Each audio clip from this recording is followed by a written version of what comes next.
ওনার বক্তব্যে যা বলেছেন তা আসলে সংসদীয় রীতিনীতি এবং আমাদের সাংবিধানিক অধিকার সকল কিছু সীমাকে অতিক্রম করে গিয়েছে। উনি ওনার বক্তব্যে প্রথমত সংসদের বিরোধী দলীয় উপনেতা ওনার স্ত্রীকে নিয়ে উনি কটাক্ষ করেছেন। মাননীয় স্পিকার, ওনার সাথে ওনার ব্যক্তিগত সম্পর্ক থাকতে পারে, ব্যক্তিগত ইতিহাস থাকতে পারে, কিন্তু সেটাকে সংসদে এনে যেভাবে কটাক্ষ করা হলো মাননীয় স্পিকার, এটা অমার্জনীয় অপরাধ বলে আমরা মনে করছি। জি, বিরোধী দলের চিফ হুইপ সাহেব ছিল।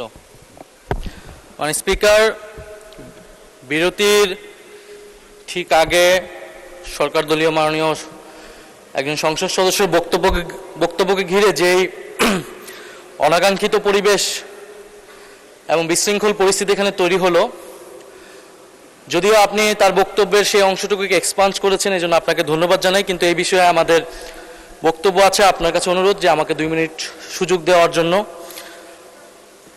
মাননীয় সংসদ সদস্য উনি বিভিন্ন সময় বক্তব্য দেন, আমরা মনোযোগ দিয়ে ওনার কথা শুনি।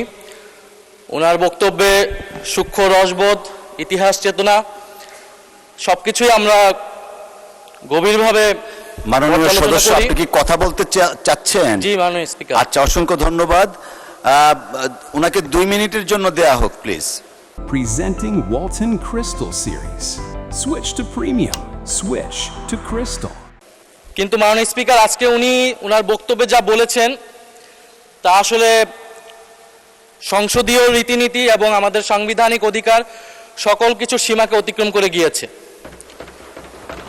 উনি ওনার বক্তব্যে প্রথমত সংসদের বিরোধী দলীয় উপনেতা ওনার স্ত্রীকে নিয়ে উনি কটাক্ষ করেছেন। মাননীয় স্পিকার, ওনার সাথে ওনার ব্যক্তিগত সম্পর্ক থাকতে পারে, ব্যক্তিগত ইতিহাস থাকতে পারে, কিন্তু সেটাকে সংসদে এনে যেভাবে কটাক্ষ করা হলো মাননীয় স্পিকার, এটা অমার্জনীয় অপরাধ বলে আমরা মনে করছি।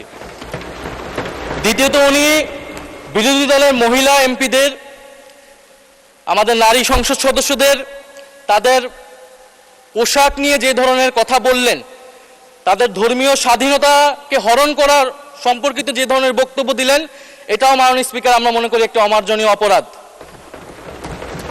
প্রত্যেকটা ব্যক্তির গণতান্ত্রিক রাষ্ট্রে তার ধর্মীয় স্বাধীনতা রয়েছে, পোশাকের স্বাধীনতা রয়েছে।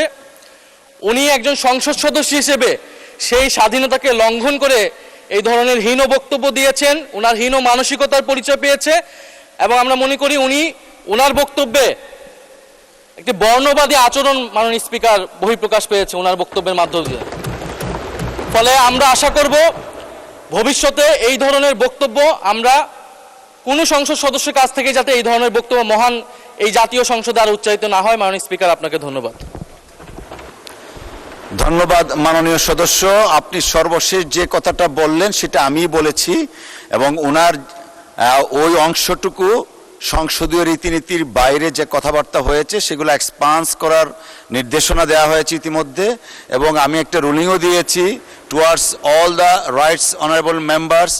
সংসদে বসে আমরা কারো ব্যক্তিগত স্বাধীনতা নিয়ে কথা বলবো না, আমাদের ডিগনিটি আমরা রাখবো। অসংখ্য ধন্যবাদ মাননীয় চিফ হুইপ।